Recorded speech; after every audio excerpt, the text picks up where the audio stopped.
मंद्रुप येथे शेतीच्या पाण्याच्या कारणावरून दोघांकडून एका शेतकऱ्याला लाकडाने जबर मारहाण, सिव्हिल रुग्णालयात उपचार सुरू।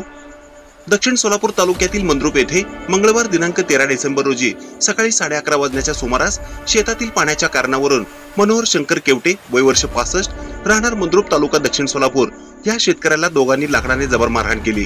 शेतीच्या पाण्याच्या कारणावरून अण्णाप्पा शंकर केवटे, शांतप्पा जोडमोटे यांनी त्यांना मारहाण केली आहे।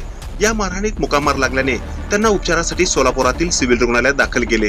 रुग्ण शुद्धीवर असून सदर घटनेची नोंद सिव्हिल हॉस्पिटल पोलीस चौकीत झाल्याची माहिती सिव्हिल पोलिसांकडून गुरुवारी पत्रकारांना देण्यात आली आहे।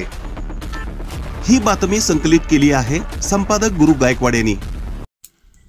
ताज्या घडामोडी पाहण्यासाठी आजच महाराष्ट्र सुखदेव न्यूज या YouTube चॅनलला लाईक आणि सबस्क्राइब करा। ताज्या घडामोडी पाहण्यासाठी आजच महाराष्ट्र सुखदेव न्यूज या YouTube चॅनलला लाईक आणि सबस्क्राइब करा।